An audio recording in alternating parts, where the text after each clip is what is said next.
to the end of another round. Now, Lomas has some more success in that round than he did in the first round. However, again, my personal opinion would be that Tony's taken that and he's now 2 rounds up and Lomas needs a knockout.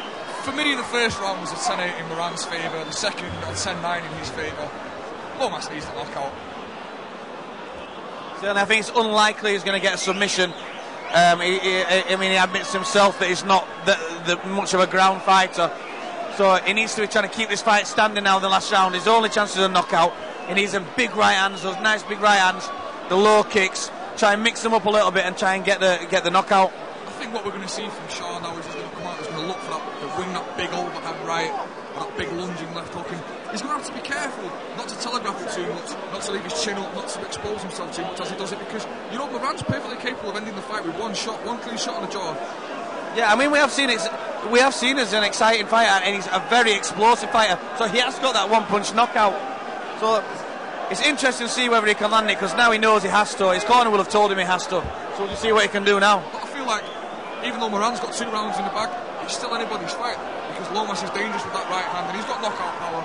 He's got nothing to lose now, so he might as well go all out.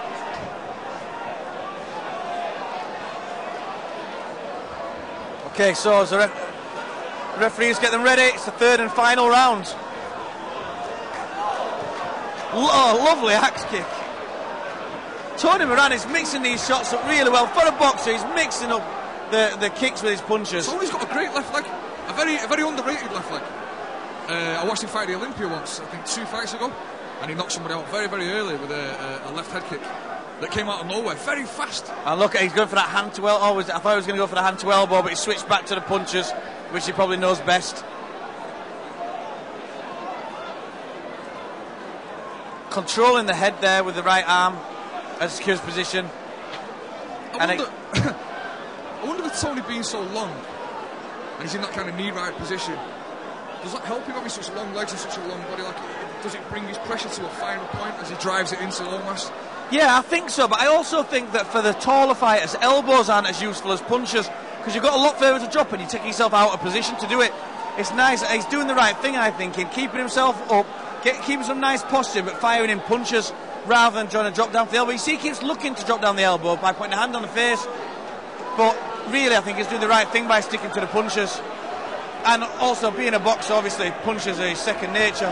Oh, he caught a nice left hook on the way in there. Nice right hand from Lomas in return. Every time Tony's landed a good shot, just about, apart from the knockdown, Sean's come back with something of his own. Now, this is a slightly dangerous position here for Moran. Yeah, I think he's got his head up. You can see the space there on the neck. He's not got it too tight, really. And his head's out. So he's now back in control with Lomas's back to the back of the cage. That's it, referee tells him to keep moving there. There was not really much action. Now Sean needs to be looking for a big shot now. Nice right hand from Lomas. He clipped in a little left hook, but he landed a big right hand there. He needs some more of that. And both these guys are retired now. They've been fighting over 10 minutes of MMA action here, and it's very, very tiring. The mix of stand-up and clinch can be very, very tiring for a guy who's moderately used, or mostly used to the stand-up game. Lomas is dropping for the guillotine here. He's looking for a submission. I can't quite see from here how tight the arm is. I don't know whether you can from your vantage point. No, I can't actually see it myself. However, the referee's looking closer, so it must be in some sort of position. Now but there, Tony's got his head out. Sean didn't lock his guard. He didn't close his feet. Yeah, it gives Tony a lot of strength to posture up out of the way.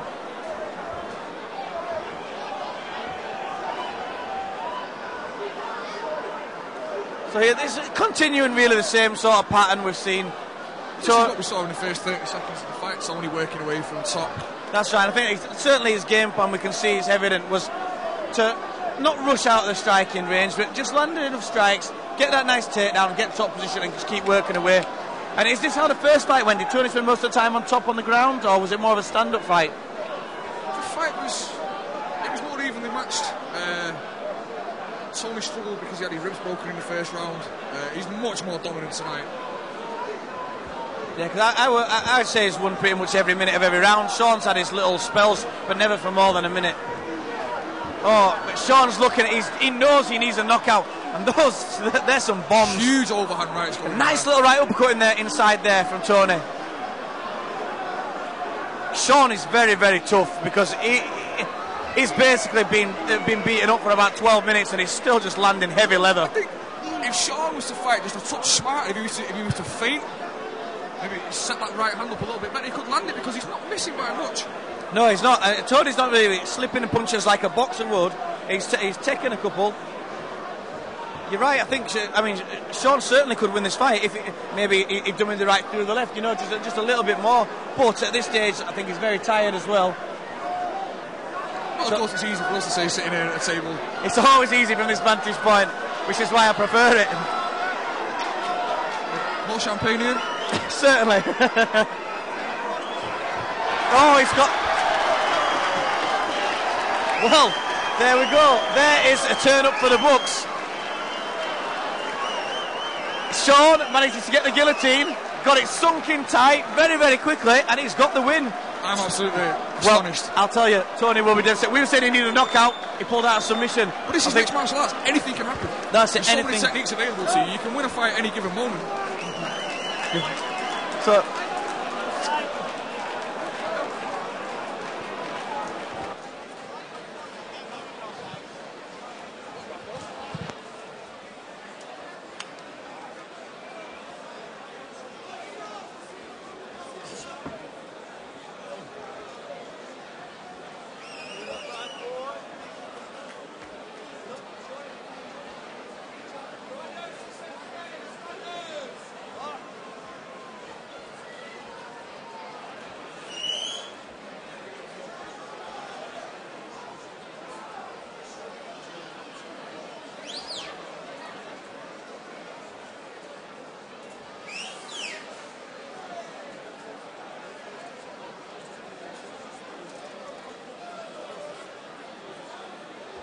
first of all, give these two fighters a big round of applause.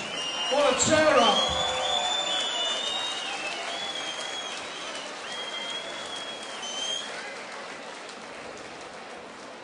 And ladies and gentlemen, 4 minutes 66 of round 2.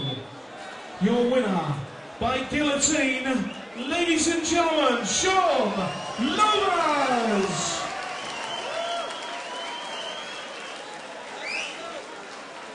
And a big round of applause, what a fighter, ladies and gentlemen, Tony Moran!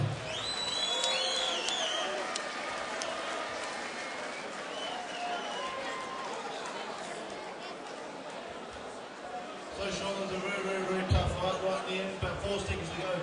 Yeah. How do you feel now? Obviously, Nick? Yeah, a bit tired. Both go for it, weren't you?